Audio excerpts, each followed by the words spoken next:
Hello students, I am Malik sir. I am going to continue the lesson soil, right? तो इसमें हम लोगों ने सॉइल में कल जो है हमने पढ़ा था, मैंने डिस्कस किया था प्रॉपर्टीज ऑफ सॉइल के बारे में, ठीक है। और मुझे लगता है ये चैप्टर खत्म हो जाएगा, तो आप देखिए इसको आगे पढ़ना है। सॉइल एंड क्रॉप्स, ठीक है, सॉइल एंड क्रॉप्स, जिसमें आपको different crops of soil are found at different places. आपने देखा है, पहले भी बताया कि जो अलग अलग तरह के सॉइल है वो अलग अलग जगहों पर अलग अलग मिलते हैं, मतलब अलग अलग जगहों पर अलग अलग सॉइल मिलते हैं। The main factors that affect the soil profile, जो मेन कारण है जो सॉइल प्रोफाइल को अफेक्ट करता है वो है soil profile and bring about changes in the soil structure are characteristics of the parent rock, plant cover and climate. ये डिपेंड करता है कि उस एरिया में जहाँ पर ये फॉर्म किया है, या ये जो मिट्टी का जो फॉर्मेशन है वो पहले रॉक से होता है, तो उसका पेरेंट रॉक क्या है जिससे उसका फॉर्मेशन हुआ है और उसके कैरेक्टरिस्टिक्स क्या रहे हैं, उसके आधार पर, या फिर वहाँ पर प्लांट कवर कैसा है, वहाँ का क्लाइमेट कैसा है। तो ये तीन फैक्टर है, characteristics of plant rock, parent rock, plant cover and climate. इसी पर किसी भी जगह का जो सॉइल का जो क्वालिटी है वो डिपेंड करता है। देखिए, विंड है, रेनफॉल है, टेम्परेचर है, सनलाइट है, humidity are some of the important climatic factors. और जहाँ क्लाइमेटिक फैक्टर्स की बात है तो उसमें आपको क्या सब आता है, रेनफॉल है, टेम्परेचर क्या रहता है, सनलाइट कैसा रहता है एंड ह्यूमिडिटी लेवल क्या है। ये सभी इम्पॉर्टेंट क्लाइमेटिक फैक्टर्स हैं जो सॉइल के फॉर्मेशन को प्रभावित करते हैं। The type of soil as the climatic factors determine the various types of vegetation and crops that may grow in the region. तो टाइप ऑफ किस रीजन में किस तरह के क्रॉप्स ग्रो करेंगे ये वहाँ पर मिलने वाले मतलब सॉइल के ऊपर डिपेंड करते हैं। तो क्लेई सॉइल जो होता है bring a good capacity to retain water. आपने देखा क्लेई सॉइल में एक खास प्रॉपर्टी होता है कि वो वाटर को रिटेन करके रख सकता है और वाटर को अपने पास ज़्यादा देर तक बना के रख सकता है due to the compact form, due to fine particles of the soil. और ये आपको पैडी क्रॉप के लिए, धान की फसल के लिए काफ़ी अच्छा होता है ना, क्योंकि धान की फसल को पानी की सबसे ज़्यादा ज़रूरत होती है। लोमी सॉइल जो है which drain water easily are required for lentils. Loamy soil आसानी से पानी को अपने से होकर गुजरने देता है, उतना ही एब्जॉर्ब कर पाता है, न ज़्यादा न कम। जो कुछ क्रॉप्स जैसे लेंटिल्स जो है ना, मसूर है या अदर पल्सेस के जो क्रॉप्स हैं, दलहन के जो क्रॉप्स हैं, उनके लिए ये बेहतर होता है।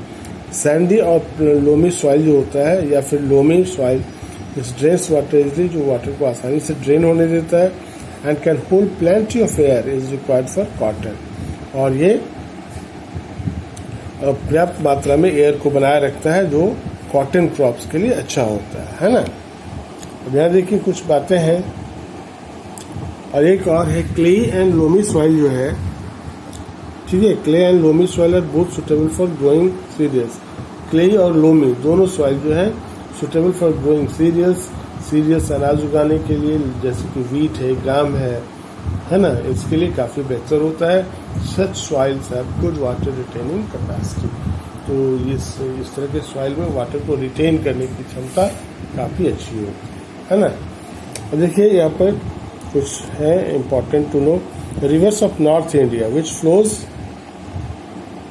From the Himalayas. ऐसे जो नॉर्थ इंडिया के रिवर्स हैं जो हिमालय से निकलती हैं, deposit their materials in the plains of north India. अपने साथ लाए गए जो डिपॉजिट्स हैं रास्ते में लेके जो आते हैं उसको क्या करते हैं, प्लेन्स में आकर उसको छोड़ देते हैं। This soil contains all top of soil particles. और ये जो सॉइल है जो उसके द्वारा लाया जाता है नदियों के द्वारा, उसमें सभी तरह के सॉइल पार्टिकल्स होते हैं, लाइक क्ले भी होता है, सिल्ट भी होता है, सैंड भी होता है, लोम भी होता है, which are lot of humus in it. और साथ में उसमें ह्यूमस भी होता है। और इसी सॉइल को हम लोग एल्यूवियल सॉइल भी कहते हैं, which is very fertile and supports nearly half the population of India. इसलिए जो प्लेन वाला इलाका है प्लेन रीजन जो है इंडिया का वो काफ़ी काफ़ी फर्टाइल होता है, इसीलिए वो थिकली पॉपुलेटेड है। मतलब इंडिया का 50% से ज़्यादा पॉपुलेशन इन्हीं एरिया में रहता है। यहाँ पर चूँकि क्रॉप्स भोजन की अच्छी व्यवस्था हो जाती है, प्लस रोड बनाना या और भी जो जितने भी फैसिलिटीज़ है उसको कंस्ट्रक्ट करना आसान होता है।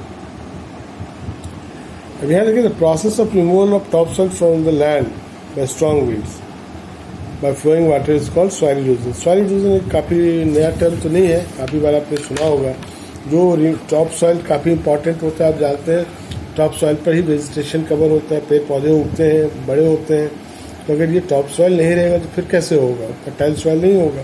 तो ये जो प्रोसेस है रिमूवल ऑफ टॉप सॉइल का एक जगह से दूसरी जगह जाना है ना, top soil from the land, किसके द्वारा, बाय स्ट्रॉन्ग विंड्स और फ्लोइंग वाटर के द्वारा, इसी को सॉइल इरोजन कहते हैं। This process makes the land बैर एंड इस प्रोसेस के द्वारा क्या होता है, एक खेत की उपजाऊ मिट्टी दूसरी जगह चली जाती है तो वो खेत तो क्या हुआ, बैरन हो गया, इनफर्टाइल हो गया, अनफिट फॉर कल्टीवेशन हो गया। तो this means this causes of soil erosion, the main causes of soil erosion का जो मेन कारण है वो क्या है, पहला है डिफॉरेस्टेशन, पेड़ों की जो लोग कटाई कर रहे हैं, over grazing by large animal population, over grazing जो होता है किसी भी लैंड का एनुअल पॉपुलेशन के द्वारा, उसके कारण से भी होता है। इम्प्रॉपर फार्मिंग मेथड्स, फार्मिंग का जो मेथड है अगर इम्प्रॉपर है और उसने किसान ने लैंड को जोत करके बहुत दिनों तक छोड़ दिया है खाली, तो तूफान आएगा सारी मिट्टी उड़ जाएंगी वहाँ से, उपजाऊ मिट्टी है।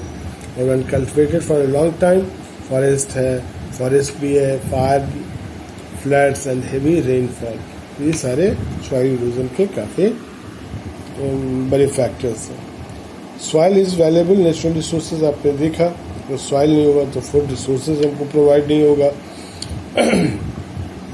तो ये आपको अर्थ के ऊपर लाइफ को बनाए रखने के लिए काफ़ी ज़रूरी है। So we should protect soil from erosion, इसलिए ज़रूरी है हम लोग कैसे सॉइल को प्रिवेंट करें, किससे, इरोजन से।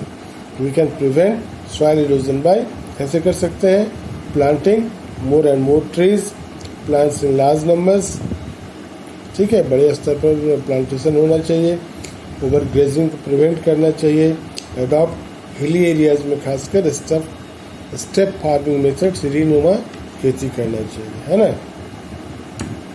और हम लोग ऐसे भी कर सकते हैं, proper treatment of industrial waste को करके भी हम लोग, इंडस्ट्रियल वेस्ट जो होता है उसमें काफ़ी केमिकल्स होते हैं जो सॉइल को इनफर्टाइल बना देते हैं, तो उसका अगर ट्रीटमेंट कर दिया जाए, उसमें से जो हार्मफुल केमिकल सब्सटेंसेस हैं निकाल दिया जाए, तो वो फिर बचा हुआ जो है वो हमारे सॉइल को इफेक्ट नहीं करेगा। प्रॉपर सॉलिड वेस्ट डिस्पोजल है, सॉलिड वेस्ट डिस्पोजल इधर उधर जो फेंक देते हैं हम लोग, उसको कंट्रोल करना चाहिए। Reducing the use of fertilisers and pesticides, fertiliser और पेस्टिसाइड्स का यूज जो है कम से कम करना चाहिए, रिड्यूस करना चाहिए, क्योंकि शुरुआत में तो फ़ायदा लगता है लेकिन लंबे कोर्स में ये सॉइल को इनफर्टाइल बना देता है। तो ये चैप्टर आज आपका यहाँ ख़त्म हो रहा है, ख़त्म हो गया है, तो इसको अच्छे से पढ़िए।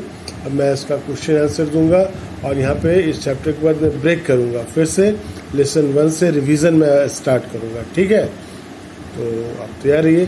क्वेश्चन आंसर मैं कल से देना शुरू करूँगा या लेकिन बाद से, लेकिन रिवीजन मैं आपको कल से स्टार्ट करूँगा, है ना, पहले चैप्टर से, क्योंकि 4 चैप्टर जो है वो इम्पॉर्टेंट है। आपका एग्ज़ाम सितंबर के आसपास होगा, मिड सितंबर में, है ना, ऑनलाइन ही होगा, लेकिन 4 चैप्टर जो है आप उसके ऑब्जेक्टिव, मल्टीपल चॉइस, MCQ वगैरह उसको अच्छे से देखिए, उन्हीं के ऊपर बेस्ड रहेगा, है ना। तो कल से मैं आपका रिवीजन स्टार्ट करूँगा, आज के क्वेश्चन आंसर मैं बीच बीच में देता रहूँगा, ठीक है। Thank you, have a nice day.